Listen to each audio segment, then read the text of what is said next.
My name is Virginia. I will be playing the part of Agafia in The Marriage by Nikolai Gogol. My name is Unele Vanya. I'll be playing Herod in Oscar Wilde's Salome.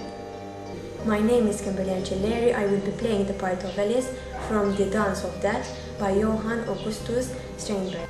My name is Maria Kulmi. I am going to play the part of Ven in the play A Woman Killed with Kindness by Thomas Haywood.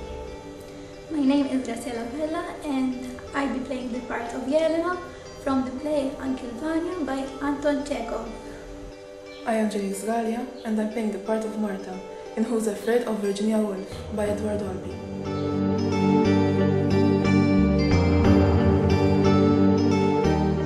Oh dear, what a mess I am. How will I ever make my choice? Now, if there are only one or two gentlemen, but there are four, I'll just have to decide between them. Mr. Antoshkin isn't bad looking, but he is a bit on the skinny side. Mr. Podkalyosin isn't bad looking either.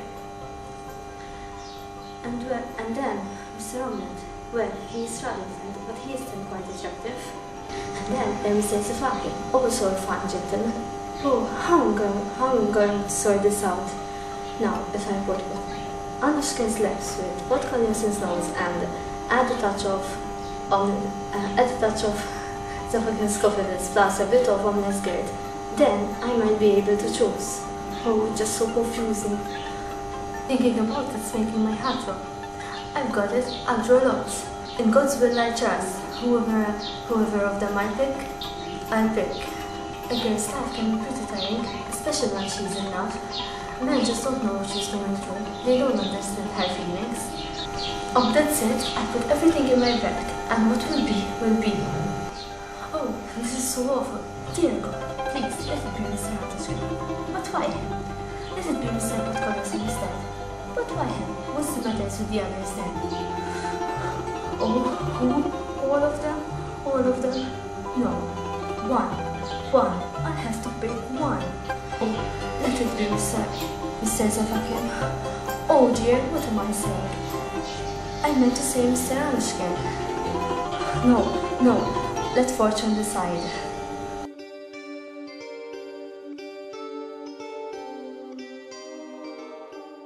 No, you would not have that.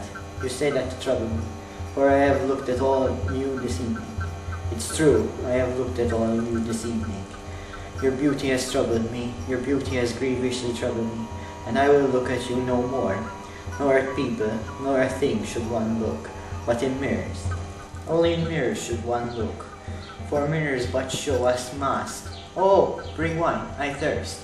Salome, come now, let us be friends. Salome, think of what you're doing. This man comes perchance from God. He is a holy man. The fingers of God has touched him. God has put in his mouth terrible words. He said that the day he dies, some misfortune will happen to someone. That can only be me. Remember, I slipped in blood when I entered. Also, I have heard the beating of wings, the beating of mighty wings. There are very evil omens, and there were others. Well, I'm sure there were others, even though I did not see them. Salome, do you wish the misfortune to happen to me? You do not wish that. Listen to me then.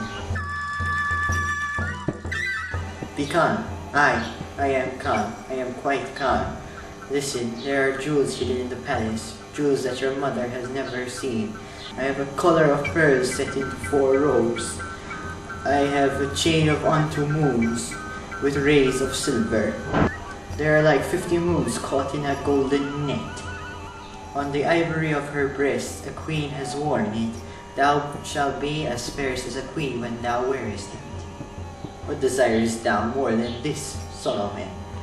Tell me the thing that thou desirest, and I will give thee. All thou ask, I will give thee, save one thing. I'll give that all that is mine, save one life.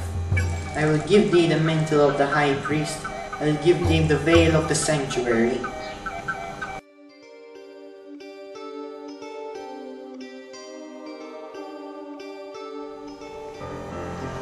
Don't be afraid of me, Alan. There's nothing to fear from me.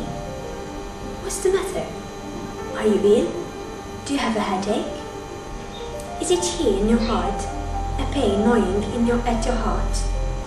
Tearing it bit by bit? so that all you want is to die. You wish you were dead. Every tiny thing becomes so trying. The only thing goes on your mind is it one person. But if both persons are thinking about the same person, then it must be misery for one of them. It's a sickness that nobody can cure. You can't eat, you don't want to drink, you only want to weep. Bitterly weep, alone in the woods where no one can see you, far away from those who laugh at your grief. People can be so cruel. What is it that you want from her? Nothing. You don't want to kiss her on the lips. If you did that, you'd surely just die.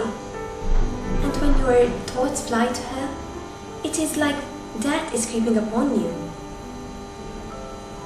And it is that, my child, that which gives life.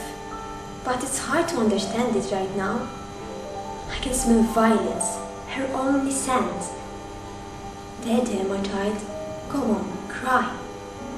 That will help to ease your heart. Come on now, man, get up, be a man. If you don't do that, she won't want to look at you. The cruel girl, who is not cruel, has she been tormenting you with the lieutenant? Listen, my boy, you should make friends with the lieutenant, so you could go and talk about her. That should help a bit.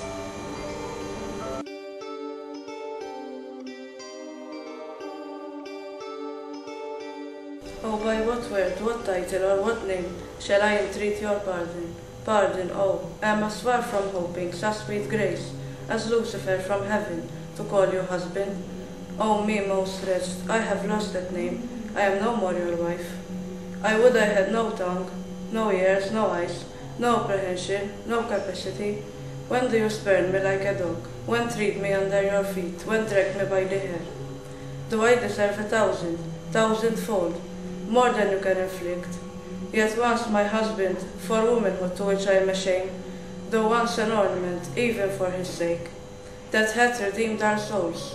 Mark not my face, nor help me with your sword, but let me go, perfect and underformed to my tomb. I am not worthy that I should prevail. In the least youth, no, not to speak to you, nor look on you, nor to be in your presence. Yet as an abject, this one suit I crave, this granted, I am ready for my grave.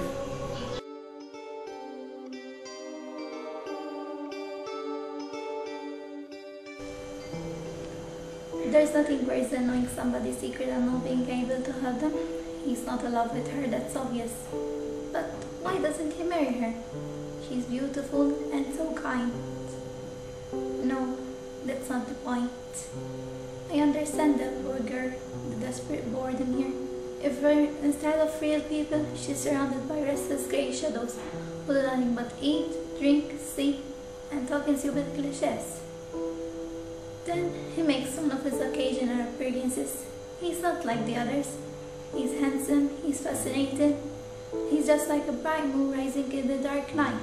To surrender to the charms of a man like that, forgetting oneself, I think I'm a bit fascinated too.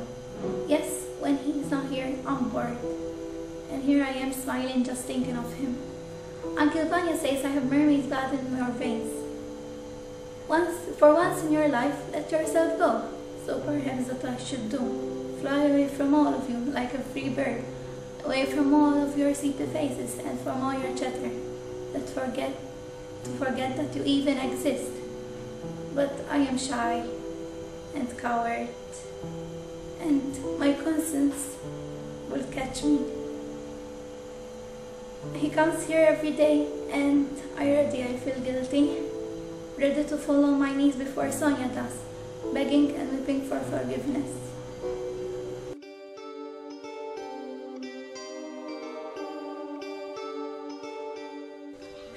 Hey, where is everybody? So, drop me, like me like a goddamn whatever it is, creeping vine, and throw me over like I was an old Jew. George? George? George? What are you doing, hiding or something? George? Oh, fuck, great. Deserted, abandoned, left out in the cold like an old pussycat. Huh, can I get you a drink, Martha? Why, thank you, George. That's very kind of you. No, Martha. No. I'd do anything for you. Would you, George? Would you? Would you, Martha? Why, certainly, George. Martha, I've misjudged you. Well, I've misjudged you too, George. Where is everybody? Hump the hostess. Lady White Mouse, do you really have red eyes? Do you? Let me see. Oh, you do. You do, Daddy. You do. Because you cry all the time. I cry all the time too, Daddy. I cry all the time. But deep inside, so no one can see. Georgie cries all the time too. We both cry all the time. And then, what do? We cry, and we take our tears and put them in the icebox. In the goddamn ice trays. Until they are all frozen. And then, we put them in our drinks. Up the spout, not down the spout. Up the spout. I've got windshield wipers on my eyes. Because I married you, baby. Martha, you'll be a songwriter yet.